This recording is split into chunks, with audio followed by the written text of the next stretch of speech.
Look at these three men's stories and how they ended up spending so much of their lives behind bars. Here's investigative reporter Angie Racona.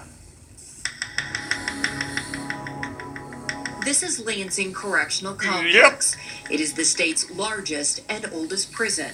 More than 2,000 men are incarcerated here at any time. This was home to three men who took very different paths to get here, but they share something in common. They were all wrongly convicted. Hey, what's up? How you doing, man? How you doing? Good to see you, man. We brought them together to discuss freedom. It was getting that normal baseline to work my life from.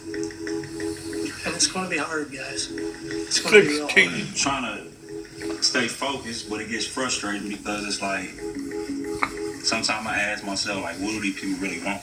I just wanted to be free. I just wanted to be out of that place, right? I'm so confused. I want to be alone and not be alone at the same time. I hear a clock in my head, where I feel like I done spent so much time in prison. Now I feel like I got to move and do something because I'll be 50 before long and then 60. That's why I just keep hearing numbers, right? Until this moment, they had only known each other as inmates. This man lived right across from me. Like, we lived in the same unit. We just stayed in different pods. We stayed right across from each other. Yeah. And we see each other every day. Same time, same place, same thing every day. Every day. Every day. And now I'm sitting on the couch with Muggs. That's how I feel right there. See, you can't explain that. Can't explain it. Muggs is Lamont McIntyre. The images of his first steps of freedom were shared nationwide. How you doing, man? How everybody doing? I'm fine now, man. I'm good. This video stunned fellow inmate Richard Jones. It's good to see everybody. Because McIntyre was so bitter in prison. Everyone knew him because he was the prison barber, nicknamed Muggs for that permanent scowl. I seen genuine happiness in you, man. Like for the first time since I've known you, you know what I mean? So, like I seen your teeth, bro. I had never seen your teeth before, bro. Like, I see your teeth. I know you had no teeth, y'all. You had no teeth. Shut up, no doubt. I mean, it's nothing to smile. I wasn't happy, man. I wasn't happy at all. I always said I was innocent. I always felt like I was out of place. Like, man, I don't belong here. That's why I didn't smile a lot. That's why they nicknamed me Muggs in that place, because I didn't smile. I didn't, I feel like I have a reason to. McIntyre spent 23 years in prison. Here's what he looked like at age 17 when he was convicted in a double homicide. My late teens, all my 20s, and all my 30s just spent in prison. This was a slapdash investigation. In fact, I don't even think the word investigation applies. There was no searching for any accomplice, for the getaway vehicle, for the weapon. There wasn't a single search warrant that was sought. Dirty cop. The defense team points out there is no physical evidence in this case tying McIntyre to the crimes. He has an alibi. It turns out he didn't even know the victims, so there is no motive. You might think this is a case of sloppy police work, but the defense team says it's not that simple. Dig deeper, and you'll find vendetta, corruption, and even sex abuse by law enforcement.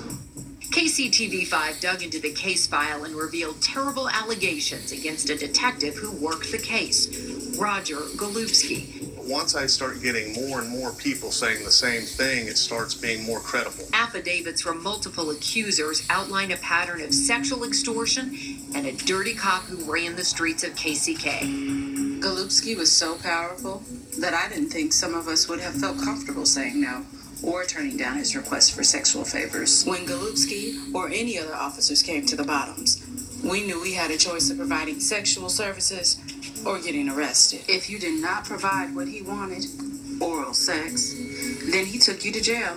That was simply understood. The allegations are backed up in sworn statements from retired law enforcement, including a former FBI agent who says he investigated Golubski, but blamed the blue coat of silence. Lamont McIntyre's own mother was set to testify. She claims to be a victim of Golubski's sexual extortion, and she says she reported it to police. If this is why my son got it, I don't know why they got it, but if this is why, that's evil. You don't hurt people like that. The defense team points to the original police lineup as evidence of a grudge against Rosie McIntyre. It included Lamont McIntyre, his brother, and his cousin. 3 family members in one lineup. KCTV5 News reached out to former Detective Roger Golubski and his lawyer multiple times. Both declined to comment. Today! Today! All the allegations of vendettas, sloppy police work, and unethical behavior by the prosecutor at the time recently went to court. The whole hearing dramatically ended when the current prosecutor cut it short and simply dropped the charges. A jury, having known all the facts that we now know, I believe could have found reasonable doubt. Look at this stuff. I thank you, Jesus. I thank you for this moment. Lamont McIntyre was finally freed after 23 years. So I was illiterate to the law, so they took advantage of me. That's a predator to me. But who cares? They continue. They're doing this to somebody right now as we speak. Who cares? The men sitting on this couch care because they all have their own outrageous story. Meet Richard Jones. And doing time is already hard. You know what I'm saying? But when you doing time for something you didn't do, that's what make it even harder.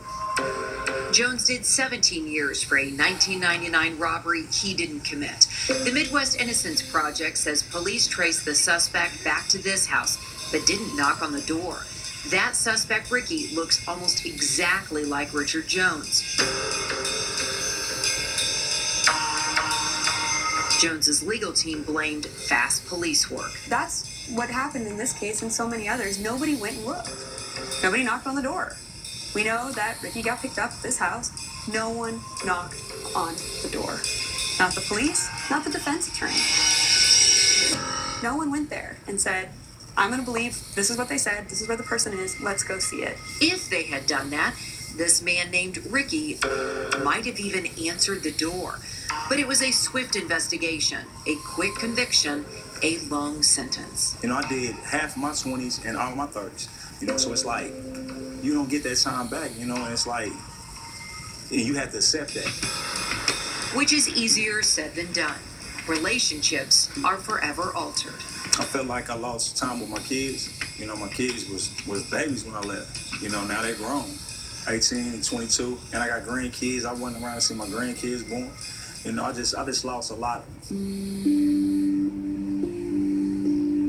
I guess it feels like maybe in a way that I've lost a daughter more than just a sister-in-law, I guess is the way you'd put it.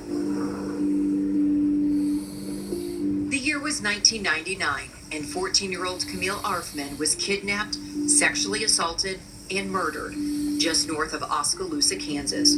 Her body was found under a pile of trash. Her devastated brother-in-law, Floyd Bledsoe, would later be convicted and sent to prison. But it was a mistake. DNA tests later revealed Floyd's brother, Tom, was the real killer. Tom had actually confessed to the murder shortly after the crime, but later changed his story and pinned it on Floyd. Then he gave damning testimony, which led to Floyd's wrongful conviction. Tom Bledsoe never went to prison because he took his own life. Floyd did almost 16 years. 12 jury members said that they made a mistake on my case. A 16-year mistake. There's stuff that'll never come back. You know,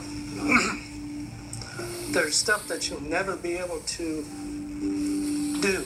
You know, now my kids are like grown adults. They have their own lives. You know, they don't call me Dad. They call me Floyd.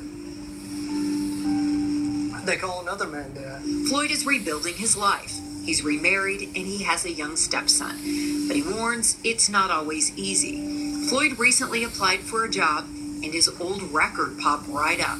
They ran a background check and it came back that I was still in prison. In Lansing, right today. Here's the moment Bledsoe was freed.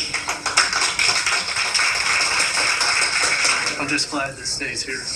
What's the first thing you want to do? Get out of the corner. This was hope for McIntyre and Jones, 2 men still sitting in Lansing hoping they would be next. McIntyre was thrilled for justice, horrified with Bledsoe's new haircut. Remember, he was Muggs the barber. I used to cut hair. I cut Floyd's hair. Not that horrible haircut everybody keep talking about.